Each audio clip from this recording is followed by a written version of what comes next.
ഇതിലെ പ്രിയപ്പെട്ട കൂട്ടുകാര്, അധ്യാപകർ, അനധ്യാപകര്, അതിലുപരി ഈ പരിപാടിയിൽ സജീവമായി പങ്കെടുക്കുന്ന എൻ്റെ പ്രിയപ്പെട്ട സഹോദര അനിയന്മാരും അനിയത്തിമാർക്കും എല്ലാവർക്കും ഹൃദ്യമായ ഹരിത ദിനാശംസകൾ.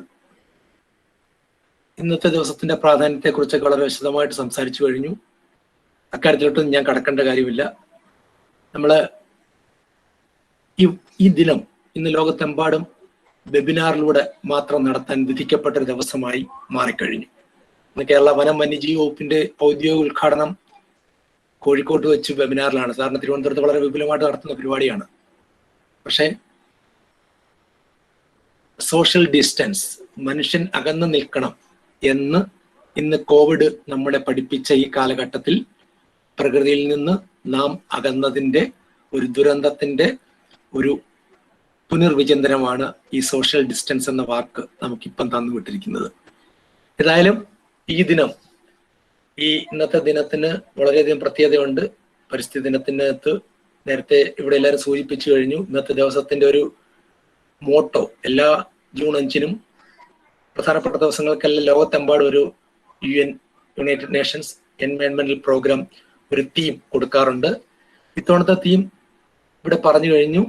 എക്കോ റെസ്റ്റോറേഷൻ, പരിസ്ഥിതി പുനഃസ്ഥാപനം. അതോടൊപ്പം തന്നെ ഈ 2021 തൊട്ട് 2030 വരെയുള്ള 10 വർഷം UN decade on eco restoration. അതായത് ഇന്നത്തെ ഒരു ദിവസം കൊണ്ട് ഇത് തീരുന്നില്ല. നേരത്തെ ബഹുമാനപ്പെട്ട പ്രിൻസിപ്പൾ പറഞ്ഞ കണക്ക് ഒരു തൈ നട്ട് കഴിഞ്ഞ് നമ്മുടെ ജോലി തീർന്നില്ല. ഈ 10 വർഷം നമുക്ക് പരിസ്ഥിതിയെ നഷ്ടപ്പെട്ടു പോയോ വിട്ടുപോയതോ ആയ എല്ലാത്തിനെയും തിരിച്ചു കൊണ്ടുവരാൻ, പുനഃസ്ഥാപിക്കാൻ വേണ്ടിയുള്ള ഈക്കോ റെസ്റ്റോറേഷൻ എന്ന ഒരു മെസ്സേജ് ലോകത്തെമ്പാടും ഇന്ന് ആലേഖനം ചെയ്യപ്പെട്ടു കഴിഞ്ഞു. ഇതിന്റെ ഹോസ്റ്റ് കൺട്രി എന്ന് പറയുന്നത് നിങ്ങൾക്ക് എല്ലാവർക്കും അറിയാം. സാറിന് UN എല്ലാ വർഷവും ഒരു ഹോസ്റ്റ് കൺട്രി ഉണ്ടായിരുന്നു. ഇന്ത്യ ഇതിനു മുമ്പ് ഹോസ്റ്റ് കൺട്രി ആയിരുന്നു. നമ്മുടെ തൊട്ട അയൽ രാജ്യമായ പാകിസ്ഥാനാണ് ഇത്തവണത്തെ ഹോസ്റ്റ് കൺട്രി.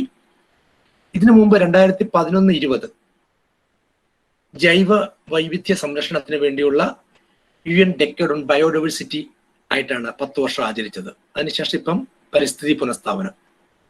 അപ്പൊ ഇങ്ങനെ വിപുലമായ പരിപാടികൾ നടത്തുന്നുണ്ട്. പക്ഷേ ഇത് നമുക്ക് എത്രമാത്രം ഭൂമിയിൽ പരിസ്ഥിതിയിൽ കൊണ്ടുവരാൻ സാധിച്ചു എന്നുള്ളതാണ്, അല്ലെങ്കിൽ മനുഷ്യനെ ഇത് ഓർമ്മപ്പെടുത്തലാണ് ഈ ദിനത്തിന്റെ പ്രധാനപ്പെട്ട സന്ദേശം. ഓരോ മനുഷ്യനെയും, കാരണം പ്രകൃതിയിൽ നിന്ന് നാം അകന്നു, തിരിച്ച് നാം മനുഷ്യനിൽ നിന്നും അകന്നു കഴിഞ്ഞു. സോഷ്യൽ ഡിസ്റ്റൻസ്, ഓരോ മനുഷ്യനും പരസ്പരം അകന്നുമായിക്കൊണ്ടിരിക്കുകയാണ്. അപ്പൊ ആ ഒരു കാലഘട്ടത്തിൽ വളരെയധികം പ്രസക്തിയുള്ളൊരു മുദ്രാവാക്യത്തിന്റെ കീഴിലാണ് നമ്മൾ ഇരിക്കുന്നത്. പ്രകൃതിയെ തിരിച്ചു കൊണ്ടുവരിക. ഇനി അത്ര പെട്ടെന്ന് തിരിച്ചു കൊണ്ടുവരാൻ പറ്റുമോ എന്ന് എനിക്കറിയത്തില്ല. കാരണം കോടാനുകൂടി വർഷങ്ങൾ കൊണ്ട് രൂപം കൊണ്ട സ്വപ്നങ്ങള് ഒരു സുപ്രഭാതത്തിൽ മനുഷ്യനെ കൃത്രിമമായി പുനഃസൃഷ്ടിക്കാൻ സാധിക്കുമോ എന്നുള്ളത് അല്ല ഇവിടെ പ്രസക്തി. ഉള്ളതിനെ ഇനിയെങ്കിലും നഷ്ടപ്പെടുത്താതെ നമുക്ക് സൃഷ്ടിക്കാവുന്നതിനെ പുനഃസൃഷ്ടിക്കുക എന്നുള്ളത് മാത്രമാണ് ഈ ഒരു ദിനത്തിന് പ്രധാനമായിട്ട് ലോകത്തെമ്പാടും കൊടുത്തിരിക്കുന്ന സന്ദേശം. അത് പല രീതിയിൽ ചെയ്യാം. കാരണം വനം വെച്ച് പിടിപ്പിക്കാം, പുഴകളെ സംരക്ഷിക്കാം, കാവുകൾ സംരക്ഷിക്കാം, തണ്ണീർത്തടങ്ങൾ സംരക്ഷിക്കാം. അപ്പം ഇതെല്ലാം കടൽ, സാർ നേരത്തെ കടലിന്റെ കാര്യം പറഞ്ഞു. ഈ കഴിഞ്ഞ ഒരു 2 ആഴ്ച മുമ്പ് തിരുവനന്തപുരത്ത് കടല് കരയിലോട്ട് കൊണ്ടു കൊടുത്ത 10 കണക്കിന് പാഴ് വസ്തുക്കൾ ഉണ്ടായിരുന്നു. മുഴുവൻ പ്ലാസ്റ്റിക് മാലിന്യങ്ങളായിരുന്നു. അപ്പൊ കടലിൽ കൊടുത്തതെല്ലാം കടൽ തിരിച്ച് മനുഷ്യനെന്നെ തന്നിട്ട് പോയി. അപ്പൊ ഓരോ നിമിഷവും പ്രകൃതിയിലോട്ട് നമ്മൾ കാണിക്കുന്ന ക്രൂരതയ്ക്ക് ഓരോരോ രീതികളിൽ തിരിച്ചടികൾ കിട്ടിക്കൊണ്ടിരിക്കുകയാണ്. അതിലുപരി ഈ കോവിഡ് കാലഘട്ടം നമ്മളെ വളരെയധികം ശ്രദ്ധേയമാക്കുന്ന ഒരു കാര്യങ്ങളുണ്ട്. ബാലൻസിങ് എന്നുള്ള സംഭവമാണ്. ബാലൻസിങ്, പ്രകൃതിയിൽ ബാക്കിയെല്ലാം ബാലൻസിങ് ആണ്. പക്ഷെ മനുഷ്യൻ മാത്രമാണ് ബാലൻസിങ് എന്ന പദത്തിൽ വരാത്തത്. അതുകൊണ്ട് തന്നെ ദൗർഭാഗ്യകരമാണ് ഇത് പറയുന്നത്. എങ്കിൽ പോലും പ്രകൃതി പലതും ബാലൻസ് ചെയ്ത് കൊണ്ടിരിക്കുന്ന ഒരു കാലഘട്ടത്തിലാണ് നമ്മൾ പോയിക്കൊണ്ടിരിക്കുന്നത്. അപ്പൊ ഈ വരും തലമുറ ഇക്കാര്യത്തിൽ അലർട്ടായില്ല എങ്കിൽ ഇനി ഭൂമിയിൽ ജീവിക്കാനുള്ള അവകാശം നിങ്ങൾക്കും എനിക്കും നഷ്ടപ്പെടും എന്നതുകൂടി നാം ഓർത്തിരിക്കുക. അതാണ് ഏറ്റവും പരമപ്രധാനമായ കാര്യം. കാരണം നമ്മുടെ പൂർവികർ ചെയ്ത നന്മകളുടെ പ്രവൃത്തിയാണ് ഇന്ന് നാം അനുഭവിക്കുന്നത്. പക്ഷെ തുടർന്ന് വന്ന കാലഘട്ടത്തിൽ നമ്മൾ പ്രകൃതിയിൽ നിന്ന് അകലുകയും കുളങ്ങൾ നശിപ്പിക്കുക, വെറ്റ്ലാൻഡ് എന്ന് പറയുന്ന വേസ്റ്റ് ലാൻഡ് ആക്കി മാറ്റി, കായലുകളിൽ പ്ലാസ്റ്റിക്, നമ്മളൊരു സ്കൂൾ മുറ്റത്ത് അല്ലെങ്കിൽ കോളേജ് മുറ്റത്തിൽ എറിയുന്ന അലക്ഷ്യമായൊരു പേനയാണ് കിലോമീറ്റർ അകലെയുള്ള കടലിൽ ചെന്നിട്ട് ഒരു തിമിംഗലത്തിന്റെ അല്ലെങ്കിൽ ഒരു മത്സ്യത്തിന്റെ വായ്ക്കകത്ത് വീഴുന്നത്. നമ്മൾ അലക്ഷ്യമായിട്ട് ഒരു ക്യാമ്പസിൽ എറിയുന്ന വെറും 10 രൂപയുടെ ഒരു പ്ലാസ്റ്റിക് പേന. ഒരു പക്ഷേ നിങ്ങൾക്ക് അത് കേൾക്കുമ്പോൾ അങ്ങനെ പോകുമെന്ന് ചോദിക്കാം. പക്ഷേ പുഴ അത് ഒഴുക്കി നദിയിലെത്തിക്കുന്നു, നദി കായലിലെത്തിക്കുന്നു, കായലുകൾ കടലിലെത്തിക്കുന്നു, കടലിൽ നിന്ന് അത് ഉൾക്കടലിലെത്തുന്നു. അപ്പൊ നമ്മൾ ഭൂമിയിലോട്ട് എന്തും വലിച്ചെറിയുന്ന യൂസ് ആൻഡ് ത്രോ എന്നൊരു സംസ്കാരമാണ് കഴിഞ്ഞൊരു 10-15 വർഷമായിട്ട് വന്നത്. അതിന്റെ ഭാഗമായിട്ടാണ് ഇത്രയും പ്രകൃതി മലീമസമായിക്കൊണ്ടിരിക്കുന്നത്. ഇത് മാറ്റിയെടുക്കുക എന്നുള്ളതാണ് ഈ പരിസ്ഥിതി ദിനത്തിൽ. കൂടുതൽ പരിസ്ഥിതിയെക്കുറിച്ചൊന്നും ഞാൻ പറയുന്നില്ല. പരിസ്ഥിതിയെക്കുറിച്ചും സാറ് വളരെ വിശദമായിട്ട് സംസാരിച്ചു കഴിഞ്ഞു. പരിസ്ഥിതി എന്ന വാക്കും അതിന്റെ അർത്ഥങ്ങളും എല്ലാം അറിയും. പക്ഷെ ഞാൻ കണ്ട പരിസ്ഥിതിയുടെ ഏറ്റവും മികച്ച എക്സാമ്പിൾ ഒരു 20-25 വർഷം മുമ്പ് നമ്മുടെ നാട്ടിൻപുറത്ത് അല്ലെങ്കിൽ നമ്മുടെ ഗ്രാമങ്ങളില് നമ്മുടെ വീടുകളിലൊക്കെ കുളമുണ്ടായിരുന്നു. ഞാൻ പലപ്പോഴും ആലോചിക്കാറുണ്ട്, നല്ലൊരു കുളമുണ്ടായിരുന്നു. ഈ കുളത്തിന് ചുറ്റും ധാരാളം മരങ്ങളുണ്ടായിരുന്നു. ഈ കുളത്തിൽ ധാരാളം ജീവിവർഗങ്ങളുണ്ടായിരുന്നു. തവളയുണ്ട്, ആമയുണ്ട്, വാട്ടർ സ്നേക്ക് നീർക്കോലികളുണ്ട്, വിവിധ തരത്തിലുള്ള നമ്മുടെ എൻഡമിക്കായുള്ള പുഴമീനുകള്, ശുദ്ധജല മത്സ്യങ്ങള് ഉണ്ടായിരുന്നു. അങ്ങനെ അവയെല്ലാം കൂടി ഈ ആവാസ വ്യവസ്ഥയെ വളരെ സന്തോഷകരമായിട്ട് ജീവിക്കുന്നു. അതോടൊപ്പം തന്നെ ഈ കുളത്തിന് ചുറ്റും നമ്മുടെ പൂർവികർ ധാരാളം മരങ്ങൾ വെച്ചുപിടിപ്പിച്ചിരുന്നു. ഈ മരങ്ങളുടെ എല്ലാം ധാരാളം പക്ഷികൾ കൂടുകൂട്ടിയിരുന്നു. അതുകൂടാതെ അണ്ണാന്, ഉറുമ്പുകള്, കീരികള്, ഇതെല്ലാം ഈ കുളത്തിന്റെ ഈ മരത്തിന്റെയും സമീപത്തായിട്ട് എല്ലാ ജീവിവർഗങ്ങളും എട്ടുകാലി തൊട്ട് എല്ലാ സൂക്ഷ്മജീവികൾ വരെ ഉണ്ടായിരുന്നു. ഇനി ഈ മരത്തിനും ഈ കുളത്തിനും ഇടയ്ക്കുള്ള സ്ഥലത്ത് പൊന്മാന്റെ ചെറിയ പൊത്തുകൾ ഉണ്ടായിരുന്നു. അതുകൂടാതെ മീനുകളെ ഭക്ഷിക്കാൻ വേണ്ടി തൊട്ടടുത്ത പൊന്തക്കാട്ടിൽ നിന്ന് കുളക്കോഴികൾ ഓടി വരുമായിരുന്നു. ഇതൊക്കെ എന്റെ ബാല്യത്തിൽ ഞാൻ കണ്ട കാഴ്ചകളാണ്. പക്ഷേ ദൗർഭാഗ്യവശാൽ ഇത്രയും ഈ ആവാസ വ്യവസ്ഥ, എത്ര മനോഹരമായ ആവാസ വ്യവസ്ഥകളാണ്, എത്ര ജീവിവർഗങ്ങൾ പരസ്പര ആശ്രയത്തോടെ. കാരണം പൊന്മാൻ ഇതിനകത്തെ മീൻ കഴിക്കുന്നു, പക്ഷികളുടെ കാഷ്ടം മത്സ്യം കഴിക്കുന്നു. അങ്ങനെ പരസ്പര ആശ്രയത്തോടെ ഇതിനകത്തുള്ള വാട്ടർ സ്നേക്ക് തവളെ തിന്നുന്നു. പ്രകൃതിയുടെ നിയമമാണ്. അപ്പൊ ഇതെല്ലാം ബാലൻസ് ചെയ്തുകൊണ്ടിരിക്കുകയാണ്. അപ്പൊ അത്ര മനോഹരമായിട്ട് പരിസ്ഥിതിയുടെ ഏറ്റവും മനോഹരമായ ഒരു സീനായിട്ട് ഞാൻ കുളത്തിനെ കണ്ടുകൊണ്ടിരുന്നത്. അപ്പൊ ആ കുളം ആണ് ഇനി തീർന്നില്ല. ഈ കുളത്തിനകത്തോട്ട് നമ്മൾ ധാരാളം താമരപ്പൂ ഇടുമായിരുന്നു. ആമ്പൽ, ബോട്ടണി പഠിക്കുന്നവരാകുമ്പോൾ കുറച്ചുകൂടെ പായലുകൾ, നമ്മൾ അറിയാതെ തന്നെ പായലുകൾ ധാരാളം വരുമായിരുന്നു. ഈ പായലുകളിലെല്ലാം ഓരോ സൂക്ഷ്മജീവികൾ ഉണ്ടായിരുന്നു. താമര വിരിഞ്ഞിരിക്കുമ്പോൾ വണ്ട് അവിടെ വരുമായിരുന്നു, പരാഗണം നടക്കുന്നുണ്ട്. ആമ്പലിനെ തേടി വരുന്നുണ്ട്, തുമ്പികൾ വരുമായിരുന്നു, തുമ്പികൾ പരാഗണം നടത്തുന്നുണ്ട്. അപ്പൊ എത്രയോ ജീവജാലങ്ങൾ ഒരൊറ്റ കുളത്തിനകത്ത് ഒരു പരസ്പര ആകർഷണത്തിന്റെ ഒരു ഭയങ്കര, നമ്മൾ വേറെ കാട്ടിലൊന്നും പോകേണ്ട കാര്യമില്ല. നമ്മുടെ വീട്ടുമുറ്റത്ത് നടന്നുകൊണ്ടിരുന്ന പരിസ്ഥിതിയുടെ ഏറ്റവും മികച്ച ഉദാഹരണമായിരുന്നു. ആ സാധനമാണ് നമ്മൾ മണ്ണിട്ട് മൂടി നമ്മൾ വീട് വെച്ചു, അല്ലെ റിയൽ എസ്റ്റേറ്റുകാർക്ക് വിറ്റു.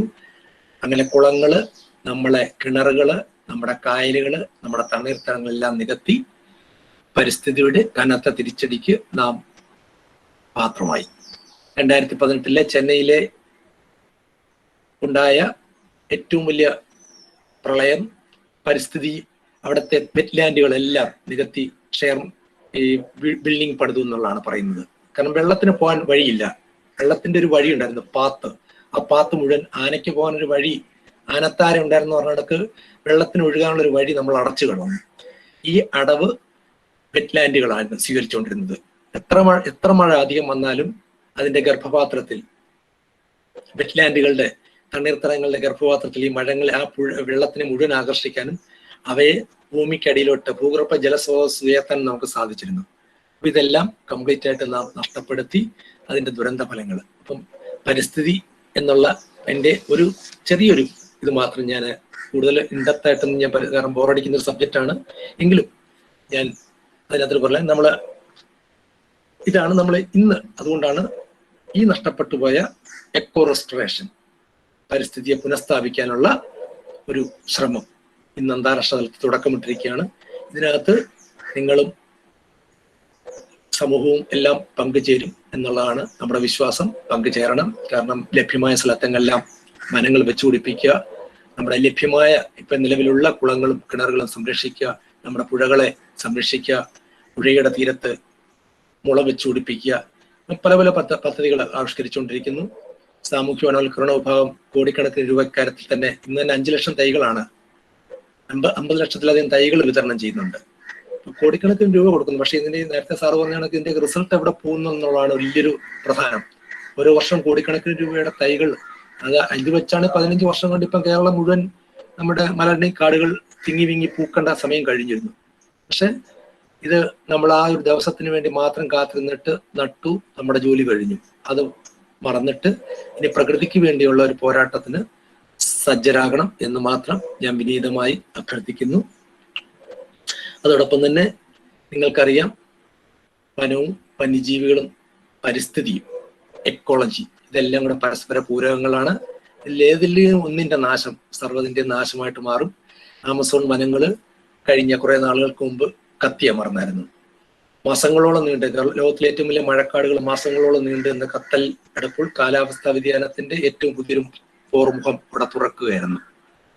അപ്പൊ ഇത്തരത്തിൽ ലോകത്തെമ്പാടും ഞാനും നിങ്ങളും സംസാരിക്കുന്ന ഈ സമയത്ത് ഒരു ഫുട്ബോൾ ഗ്രൗണ്ടിന്റെ അത്രയും ഒരു വനം നമുക്ക് നഷ്ടപ്പെട്ടു കഴിഞ്ഞു എന്നാണ് പറയുന്നത്. ഓരോ നിമിഷവും ഇന്ത്യയിൽ മാത്രമല്ല, ലോകത്തെമ്പാടും വനത്തിന് മേലുള്ള അതിക്രമങ്ങൾ അതിക്രൂരമായിട്ട് തുറന്നുകൊണ്ടിരിക്കുകയാണ്. ഈവൻ ബ്രസീലിൽ ഭരണാധികാരികളുടെ അനുമതിയോടുകൂടി തന്നെ ബ്രസീലിലെ ആമസോൺ കാടുകൾ കൊള്ളയടിക്കപ്പെട്ടുകൊണ്ടിരിക്കുന്നു. ആ ഒരു കാലഘട്ടത്തിലാണ് നമ്മൾ ജീവിക്കുന്നത്.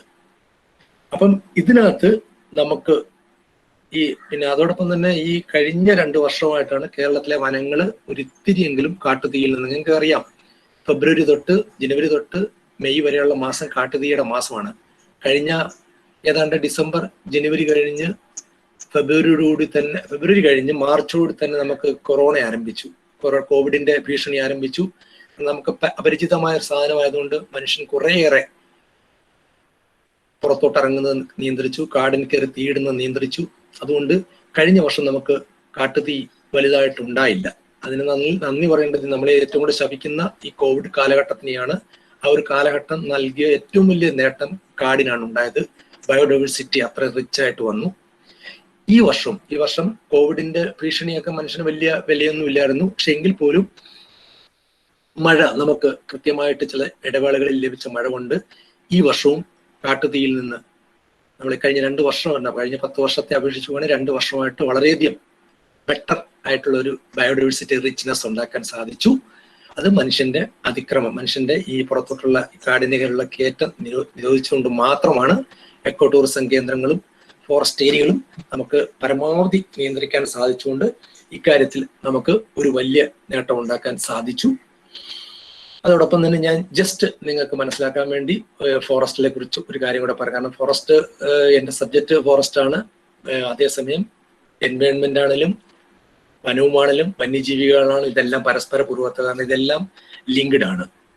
അപ്പം നമുക്ക് ഏതാണ്ട് വന്യജീവി സങ്കേതങ്ങളും ദേശീയോദ്യാനങ്ങളും അടക്കം 23ഓളം സംരക്ഷിത കേന്ദ്രങ്ങൾ ഉണ്ട്. നിങ്ങൾക്ക് അറിയാമായിരിക്കും, 18ഓളം വൈൽഡ് ലൈഫ് സാങ്ച്വറികൾ ഉണ്ട്. അതിലേറ്റവും പ്രഥമമായിട്ട് നമ്മൾ തുടങ്ങിയത് 1970 കാലഘട്ടത്തിൽ നമ്മൾ ഓപ്പൺ ചെയ്ത നെല്ലിക്കാമ്പട്ടി ഗെയിം റിസർവ് എന്ന് അന്നറിയപ്പെട്ടിരുന്ന പെരിയാർ ടൈഗർ റിസർവിൽ നിന്ന് തുടങ്ങി ഇന്ന് ഏറ്റവും ഒടുവിൽ നമ്മൾ കരിമ്പുഴ, നിലമ്പൂരിനടുത്ത് കരിമ്പുഴ 18ാമത്തെ വന്യജീവി വൈൽഡ് ലൈഫ് സാങ്ച്വറി വന്യജീവി സങ്കേതം പൂർത്തിയാക്കി കഴിഞ്ഞു. അതോടൊപ്പം തന്നെ ഇപ്പോഴേ നാഷണൽ പാർക്കുകൾ നമ്മൾ 5 നമ്മൾ നിലനിർത്തിക്കൊണ്ടു പോകുന്നു. നിങ്ങൾക്കറിയാം, മതികെട്ടാഞ്ചോല, ആനമുടി ശോല, പാമ്പാടും ശോല. ഞാൻ ഇത് പറയാൻ കാരണം ബോട്ടണിക്കാരുടെ ഏറ്റവും പ്രധാനപ്പെട്ട മേഖലയായതുകൊണ്ടാണ്. മതികെട്ടാൻ ശോല, ആനമുടി ശോല, പാമ്പാട് ശോല, silent valley national park, Eravikulam national park, 5 ദേശീയോദ്യാനങ്ങൾ. കാരണം ബോട്ടണിക്ക് ഏറ്റവും പരമപ്രധാനമായ പ്രാധാന്യം കൊടുക്കുന്ന കുറിഞ്ഞി മല, കുറിഞ്ഞി ഉൾപ്പെടുന്ന അപൂർവമായ സസ്യങ്ങൾ ഉൾപ്പെടുന്ന, അപൂർവമായ ഔഷധ സസ്യങ്ങൾ ഉൾപ്പെടുന്ന, ജീവജാലങ്ങൾ ഉൾപ്പെടുന്ന നാഷണൽ പാർക്കുകൾ കേരളത്തിലുണ്ട്. അതുകൂടാതെ നമുക്കൊരു 2 ബയോസ്ഫിയർ റിസർവ്, ജൈവ സംരക്ഷണ മേഖല അഗസ്ത്യമലയും നീലഗിരിയും ഉണ്ട്. 2 ടൈഗർ റിസർവുകളുണ്ട്. നിങ്ങൾക്കറിയാം, ഒന്ന് നമ്മുടെ Periyar tiger reserve, 2 Parambikulam tiger reserve. അതുകൂടാതെ 2 ബേർഡ് സാങ്ച്വറികൾ, തട്ടേക്കാട്, മംഗളവരം. ഒരു കമ്മ്യൂണിറ്റി റിസർവ് ഉണ്ട്. അത് നിങ്ങൾക്ക് അറിയാമായിരിക്കും, കടലുണ്ടി വള്ളിക്കുന്ന്, മലപ്പുറത്ത് കടലുണ്ടി. ഇത് ഇത്രയുമാണ് ബയോഡൈവേഴ്സിറ്റി. നമ്മളിപ്പം കേരളത്തില് വനം വകുപ്പ് വനം സംരക്ഷിത കേന്ദ്രങ്ങളായിട്ട് ഇത്രയും കാര്യങ്ങൾ നമ്മൾ സംരക്ഷിച്ചു വരുന്നു. കാരണം ഈ പരിസ്ഥിതി ദിനത്തെ ഏറ്റവും പ്രാധാന്യമുള്ള ചില കേന്ദ്രങ്ങളെ കുറിച്ച് ഞാൻ ജസ്റ്റ് സൂചിപ്പിച്ചെന്ന് മാത്രമേ ഉള്ളൂ. അതോടൊപ്പം തന്നെ ഈ ഏരിയകളിലൊക്കെ നമുക്ക് നഷ്ടപ്പെട്ടു പോയ പുനഃസ്ഥാപിക്കാൻ പറയുമ്പോൾ പോലെ നമുക്ക് ധാരാളം സ്പീഷീസുകൾ, അത് സസ്യങ്ങളുടെ ആയാലും ഫ്ലോറയായാലും ഫോണയാണേലും ധാരാളം സ്പീഷീസുകൾ, ഞാനും നിങ്ങളും ഈ സംസാരിച്ചുകൊണ്ടിരിക്കുന്ന ഈ വേളയിൽ വനത്തിന് ഉണ്ടാകുന്ന നാശം പോലെ ഓരോ സ്പീഷീസും നമുക്ക് നഷ്ടപ്പെട്ടു കഴിഞ്ഞു. അതിലേറ്റവും നമുക്ക് പരമപ്രധാനമായിട്ട് ഇന്ന് ഞാൻ ഏറ്റവും കൂടുതൽ ഈ പ്രധാനപ്പെട്ട എല്ലാ എൻവയോൺമെന്റിസ്റ്റുകളും പറഞ്ഞത് തേനീച്ചകളുടെയും പൂമ്പാറ്റകളുടെയും നാശനഷ്ടമാണ്. അവയെ പുനഃസ്ഥാപിക്കണം. ഇത് രണ്ടും നഷ്ടപ്പെട്ടു കഴിഞ്ഞാൽ, തേനും തേനീച്ചയും നഷ്ടപ്പെട്ടു കഴിഞ്ഞാൽ പിന്നെ ഭൂമിയിൽ പരിസ്ഥിതിക്ക് ഉണ്ടാക്കുന്ന ദുരന്തം പിടിച്ചു നിൽക്കാൻ പറ്റില്ല എന്നാണ് പറയുന്നത്. അപ്പൊ ഇത്തരത്തിൽ ഓരോ, നിങ്ങൾക്കറിയാം, നിങ്ങൾ ബോട്ടണി പഠിക്കുന്നവർക്കാണ് ഏറ്റവും വലിയ ശലഭമായ ധാരാളം ശലഭങ്ങൾ നമുക്ക് ഉണ്ടായിരുന്നു. പക്ഷെ ഇതിനെല്ലാം ഹോസ്റ്റ് ട്രീസ്, കാരണം ഇതെല്ലാം ഔഷധ സസ്യങ്ങളുടെ പുറത്താണ് ഇതിന്റെ ലാർവകൾ നിക്ഷേപിക്കുന്നത്. പക്ഷെ ഈ ഹോസ്റ്റ് ട്രീ ആയിട്ടുള്ള എല്ലാ സാധനവും ഭൂമിയിൽ നിന്ന് അപ്രത്യക്ഷമായിക്കൊണ്ടിരിക്കുന്നു. അപ്പൊ ഇത്തരത്തിലൊരു കാലഘട്ടത്തിൽ അപ്പൊ ഒരു ചെടികളും ഒരു ജീവിവർഗവുമുള്ള അഭേദ്യ ബന്ധങ്ങള്, ഒരു മരവും ഒരു ജീവിയുമായിട്ടുള്ള അഭേദ്യ ബന്ധങ്ങള്, ഒരു പക്ഷിയും ഒരു മരവുമായിട്ടുള്ള അഭേദ്യം, ഇതെല്ലാം പരസ്പര പൂരകങ്ങളാണ്. ഇവയുടെ എല്ലാം ഒന്നിന്റെ നാശം സർവ്വതിന്റെ നാശം. നിങ്ങൾക്കറിയാം ഡോഡോയുടെ കഥ അറിയാം, ഞാനതൊന്നും പറയുന്നില്ല. സൈലന്റ് വാലിയിലെ ലാൻഡ് ടൈൽഡ് മക്കാക്കയുടെയും പുലീനെ എക്സലേറ്റ് എന്നുള്ള നമ്മുടെ വെടിപ്ലാവിന്റെയും ഒക്കെ കഥ നിങ്ങൾക്കറിയാം. പരസ്പര പൂർവകങ്ങളായിട്ടുള്ള കഥകള്. ഗരുഡക്കൊടി എന്ന കേരളത്തിലെ ഏറ്റവും വലിയ ശലഭവും ഗരുഡ ശലഭവും ഗരുഡക്കൊടിയുമായിട്ടുള്ള ഹെർബുമായിട്ടുള്ള അഭേദ്യമായ ബന്ധം, ഓരോ പരസ്പര പൂരകങ്ങള്. ഇവയെല്ലാം ഇപ്പൊ ഇതിനെന്തില്ല, ഈ അടുത്ത കാലത്തായിട്ടാണ് ഏറ്റവും കൂടുതൽ ഔഷധ സസ്യങ്ങൾക്ക് വന്ന നാശം. പ്രളയത്തിൽ നശിച്ചുപോയി. അതുകൂടാതെ നമ്മുടെ ഈ നമ്മള് തൊഴിലുറപ്പ് പദ്ധതിയിലൂടെയും ധാരാളം ഔഷധ സസ്യങ്ങൾ, കാരണം ഇത് നഷ്ടപ്പെട്ടു പോകുമ്പം ഒരു ശലഭത്തിന്റെ ആയുസ്സൂടാണ് ഒടുങ്ങുന്നത്. അപ്പൊ ഇത്തരത്തിൽ ഈ ബന്ധങ്ങളിലൂടെ നമ്മൾ ഒന്ന് സമൂഹം മനസ്സിലാക്കി, ഓരോ ചെടിയും ഓരോ പാഴ്പുല്ലാണെങ്കിൽ, പാഴെന്ന് പറഞ്ഞ മരം പോലും ഇല്ലെന്നാണ് സോതകുമാരി ടീച്ചർ പറഞ്ഞ കണക്ക്. പാഴ്മരം എന്നൊരു മരമില്ലെന്നാണ് പറയുന്നത്. എല്ലാ മരവും എല്ലാ ജീവികളും എല്ലാ പുല്ലുകളും ഭൂമിയിൽ ഓരോരുത്തർക്കും വേണ്ടി സൃഷ്ടിക്കപ്പെട്ടതാണ്. അപ്പൊ ഇതിനെ സംരക്ഷിക്കാനുള്ള ബാധ്യത നമുക്ക് എല്ലാവർക്കും ഉണ്ട്. അത്തരത്തിൽ ഒരു മുന്നേറ്റമാണ് ഇനിയുള്ള കാലം. കാരണം ഇനിയും അലസരായിട്ടിരുന്നാൽ ഇതുപോലെ വീട്ടിലിരിക്കണം. അത് കഴിയുമ്പോൾ കുറച്ച് കഴിയുമ്പോൾ, ഞാൻ ഈ അടുത്ത ദിവസം കണ്ട ഏറ്റവും വലിയൊരിതാണ്, കാരണം ഓക്സിജൻ കിട്ടാതെ നമ്മൾ മരിക്കുന്നൊരു കാലഘട്ടം. അപ്പൊ ഇനിയുള്ള മരങ്ങളൂടെ സംരക്ഷിച്ചില്ലെങ്കിൽ ഇനി എത്ര നാള് ഭൂമിക്ക് പുറത്തോട്ടെല്ലാം ഇറങ്ങാൻ മേലാതെ ഓക്സിജൻ സിലിണ്ടർ വീട്ടിൽ വെച്ച് എത്ര നാൾ നമുക്ക് ജീവിക്കാൻ പറ്റും എന്നും കൂടെ. കാരണം നമ്മൾ ഓക്സിജന്റെയും മരണത്തിന്റെയും കഥകൾ ഈ കോവിഡ് കാലത്ത് ഏറ്റവും കൂടുതൽ പ്രകൃതി കാണിച്ചു തന്നു. അപ്പം ₹1 പോലും മുടക്കാതെ, കാരണം ഒരു ഓക്സിജൻ സിലിണ്ടറിന് വേണ്ടി ലക്ഷങ്ങൾ മുടക്കിയ ഡൽഹിയിലെ അനുഭവം നമുക്കറിയാം. ഒരു ജീവൻ രക്ഷിക്കാൻ വേണ്ടി ഓക്സിജൻ സിലിണ്ടർ കിട്ടാതെ ജനലക്ഷങ്ങൾ ഓടി നടന്നൊരു സംഭവത്തിൽ ₹1 പോലും മുടക്കാതെ കോടിക്കണക്കിന് വിലമതിക്കാനാവാത്ത മൂല്യമുള്ള ഓക്സിജൻ നമുക്ക് തന്നിരുന്ന വനങ്ങളുടെ സേവനം നമ്മൾ ഈ ദിവസമെങ്കിലും സ്മരിക്കണം. നിങ്ങളുടെ ക്യാമ്പസിൽ ഇന്നിപ്പം ധാരാളം പദ്ധതികൾ, കുട്ടി വനമുണ്ട്, ധാരാളം ഹരിത വനമുണ്ട്, ധാരാളം വനം പദ്ധതികൾ കേരള വനം വന്യജീവി വകുപ്പ് തന്നെ ധാരാളം സ്പോൺസറിങ് നടത്തുന്നുണ്ട്. എനിക്ക് വളരെ പ്രിയപ്പെട്ട കോളേജാണ് പന്തളം NSS കോളേജ്, പ്രത്യേകിച്ച് ബോട്ടണി വിഭാഗം. വളരെ ഒത്തിരി പേരെ പരിചയമുള്ളവരുണ്ട്. അപ്പൊ ഈ കോളേജിലും ധാരാളം പുഷ്പങ്ങളും വൃക്ഷങ്ങളും ശലഭോദ്യാനങ്ങളും അതോടൊപ്പം തന്നെ ധാരാളം കിളികളെയും ശലഭങ്ങളെയും പൂക്കളെയും തുമ്പികളെയും ആകർഷിച്ച് ഈ ദിവസത്തിന്റെ ഒരു പ്രസക്തി നിങ്ങൾക്ക് നടത്താൻ സാധിക്കട്ടെ എന്നും കൂടെ ആശംസിക്കുന്നു. നമുക്ക് വളരെ ലിമിറ്റഡ് ടൈമേ ഉള്ളൂ, കാരണം പ്രത്യേകം പറഞ്ഞിരുന്നു എന്തോ ഇനി അടുത്ത പരിപാടികൾ ഇനിയും നടക്കാനുണ്ട്. അപ്പൊ എനിക്ക് ഞാൻ കാട് കയറാൻ പോയാൽ പിന്നെ ഇറങ്ങാൻ താമസിക്കും. അതുകൊണ്ട് ഞാൻ കാട്ടിലോട്ട് കയറണോ വേണ്ടയോ എന്ന് എനിക്ക് അറിയത്തില്ല, അങ്ങനെ നിൽക്കുകയാണ്. കാരണം കാട് കയറുകയാണെങ്കിൽ ഇതുമായിട്ട് ബന്ധപ്പെട്ട് ഇനിയും പോകാനുണ്ട് ഒത്തിരി. പക്ഷെ അത് കാട് കയറി കഴിഞ്ഞാൽ കാട് ഇറങ്ങാനുള്ള സമയം കൂടെ വേണം നമുക്ക്. എങ്കിലും നിങ്ങൾ വളരെ ശ്രദ്ധിക്കേണ്ടത്, നമുക്ക് കുറച്ച് ഫ്ലാഗ്ഷിപ്പ് സ്പീഷീസ് ഉണ്ട്. നിങ്ങൾ ബോട്ടണിക്കാർ ആണെങ്കിലും നിങ്ങൾ സുവോളജിയുടെ കാര്യങ്ങൾ അറിയാവുന്നവരാണ്. അത് പ്രത്യേക കുറച്ച് ഫ്ലാഗ്ഷിപ്പ് സ്പീഷീസിനെ കുറിച്ച് ഞാൻ പറയുകയാണ്. നാഷണൽ പാർക്കായ ഇരവികുളത്ത് നമുക്ക് വളരെ വേണ്ടപ്പെട്ടൊരു സ്പീഷീസ് ഉണ്ട്. എന്താണെന്ന് നിങ്ങൾക്ക് അറിയാമോ? എനിക്കറിയത്തില്ല. ബോട്ടണിക്കാരായതുകൊണ്ട് ഞാൻ സൂളേക്കാരായിരുന്നു ചോദിക്കാറുണ്ട്. നിങ്ങൾക്ക് അറിയാമോ എന്നറിയത്തില്ല. ആർക്കെങ്കിലും അറിയാമോ? ഇരവികുളം നമ്മുടെ ഒരു ഫ്ലാഗ്ഷിപ്പ് സ്പീഷീസ് ഉണ്ട്. എന്താണ് ഇരവികുളം നാഷണൽ പാർക്ക്? പറയാടുണ്ട്, silent valley lion tailed macaque ഉണ്ട്, മതികെട്ടാൻ ചോല അവിടെ ഒരു ഗാലക്സി ഫ്രോഗ് ഉണ്ട്. അതോടൊപ്പം തന്നെ ചിന്നാർ വന്യജീവി സങ്കേതം, നക്ഷത്രയാമയും ചാമ്പൽ മലയണ്ണാനും. അപ്പൊ ഇങ്ങനെ ഫ്ലാഗ്ഷിപ്പുകൾ പലതിനും സംരക്ഷിച്ചുകൊണ്ട് നമ്മുടെ വന്യജീവി സങ്കേതങ്ങളും നമ്മുടെ നാഷണൽ പാർക്കുകളും നമുക്ക്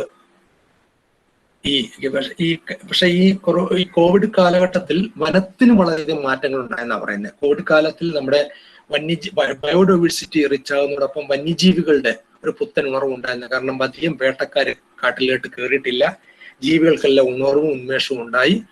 അതുപോലെ തന്നെ അവര് മനുഷ്യന്റെ അതിക്രമം, മനുഷ്യന്റെ വണ്ടികളുടെ വരവും ഒന്നും ഇല്ലാത്തതുകൊണ്ട് ജീവികൾ പതുക്കെ പതുക്കെ ആ സ്വാതന്ത്ര്യം ആഘോഷിച്ചു എന്നുള്ളതും കൂടി ഒരു വാർത്ത ഇതോടൊപ്പം തന്നെ കൂട്ടി വായിക്കണം. പക്ഷെ അത് മനുഷ്യൻ അകത്ത് കയറിയത് കൊണ്ട് മാത്രമാണ്.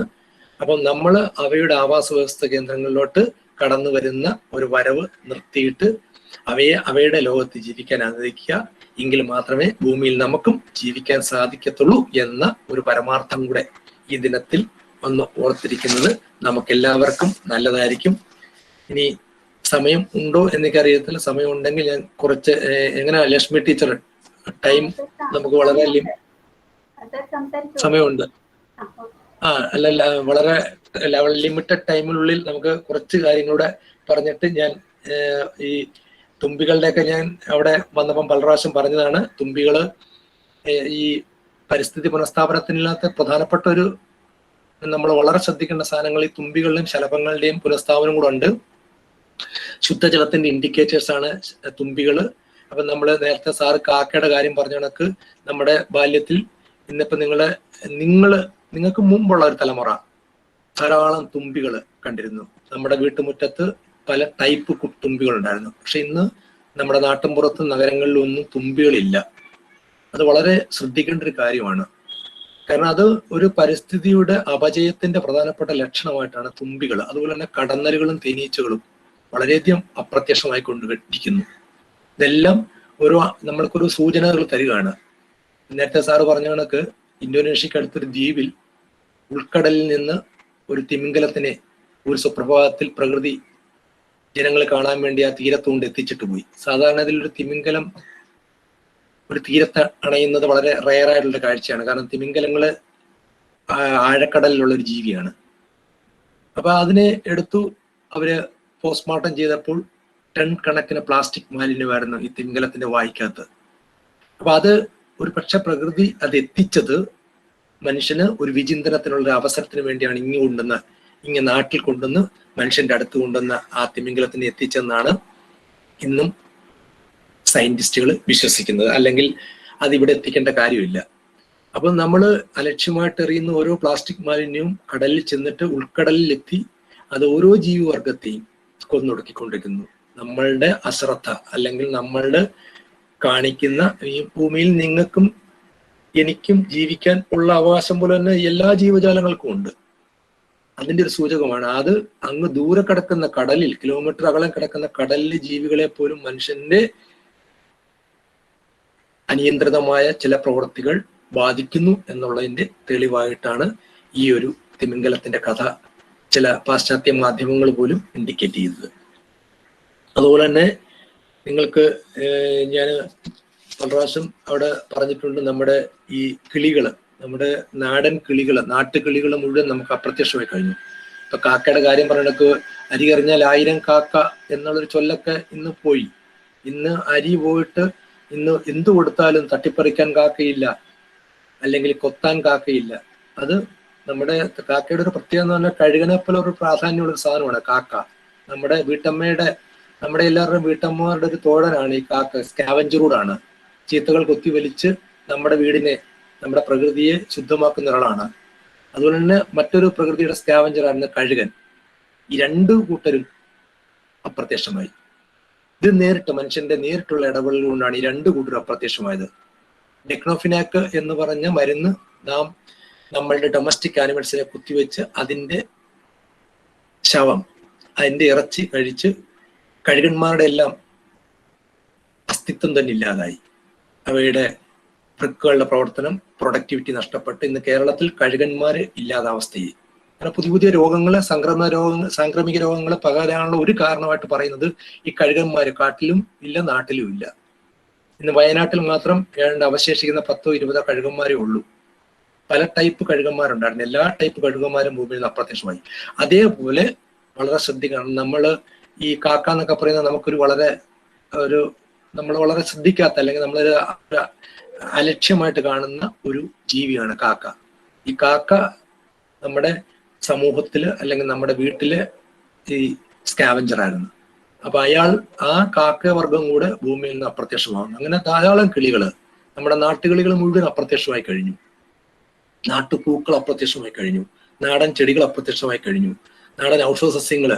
കാരണം പണ്ടൊക്കെ ഈ കടന്നല് കുത്തുകാണെ കാച്ചിലിന്റെ ഇലയുടെ നീരെടുത്തൊഴിക്കുന്ന ഒരു നാട്ടുവൈദ്യം ഞാൻ എന്റെ ബാല്യത്തിൽ ഓർമ്മയുണ്ട്. കാരണം ഒരു കടന്നല് ആരെങ്കിലും ഒരു കൊച്ചു കുഞ്ഞിനെ പോലും പിടിച്ച് കടിച്ചു കഴിഞ്ഞാൽ ആ വേദന സഹിക്കുമ്പോൾ പെട്ടെന്ന് കാച്ചിലിന്റെ ഇല എടുത്ത് പിഴിഞ്ഞ്, ഇന്ന് കാച്ചിലോ ഒരു ഇലയോ കടന്നലോ ഇല്ലാത്ത ഒരു കാലഘട്ടത്തിലൂടെ നാം കടന്നു പോകുന്നു. അപ്പൊ ഇത്തരത്തിൽ നമ്മുടെ ഓരോ ദൈനംദിന ജീവിതത്തിലും നമ്മൾ ഇത്തരത്തിലുള്ള ഒരു നാശത്തിന്റെ വക്കിലോട്ട് നമ്മൾ പോയിക്കൊണ്ടിരിക്കുന്നു. അപ്പൊ ഇനി ഇതിനെ പുനഃസ്ഥാപിക്കാനുള്ള ഒരു ശ്രമത്തിന് നമുക്ക് എന്ത് ചെയ്യാൻ പറ്റും എന്ന ഒരു ദിവസത്തിന്റെ പ്രസക്തി ഇത്രമാത്രം ഉള്ളൂ. അതോടൊപ്പം തന്നെ ഞാൻ പരിസ്ഥിതി എന്ന് പറയുമ്പോൾ കടലുണ്ട്, കടൽ ജീവികളുണ്ട്. കടൽ ജീവികളുടെ നാശം, പവിഴപ്പുറ്റുകളുടെ നാശം അടക്കമുള്ള ഓരോ ദിവസവും വാർത്തകൾ വളരെ വിചിത്രമായ പവിഴപ്പുറ്റുകൾ മുഴുവൻ നശിച്ചു കഴിഞ്ഞു. ആഗോളതാപനത്തിന്റെ ഭാഗമായിട്ട് കടൽ നിരപ്പ് ഉയർന്നുകൊണ്ട് ഓരോ കടൽ ജീവികളുടെയും ജീവന ഭീഷണിയായി കഴിഞ്ഞു. അപ്പൊ ഇത്തരത്തിൽ ഇനി നമ്മുടെ മരങ്ങളെയും ഔഷധ സസ്യങ്ങളെയും നമ്മുടെ സസ്യങ്ങളെയും നാടൻ സസ്യങ്ങളെയും നമ്മളെ പ്ലാന്റുകളെയും സംരക്ഷിക്കാനുള്ള ഒരു ശ്രമം കൂടി നിങ്ങളുടെ എല്ലാവരുടെയും ഭാഗത്ത് ഉണ്ടാകണം എന്നുള്ളതാണ്. നിങ്ങൾക്ക് ഒന്ന് കാണാമോന്ന് അറിയത്തില്ല, ഈ കഴിഞ്ഞ ലക്കം അരണ്യമാണിത്. ഇതിനകത്ത് നമ്മൾ കൊടുത്തിരുന്നത് ആളിപ്പടരുന്ന അധിനിവേശം എന്നുള്ളതാണ്. ബോട്ടണിക്കാരായതുകൊണ്ട് കുറച്ചുകൂടെ നന്നായിട്ട് ഞാനിതിന്റെ എന്തായാലും PDF ഓടാൻ തന്നെ ഇന്നലെയാണ് മാഗസിൻ ഇറങ്ങിയത്. നമുക്ക്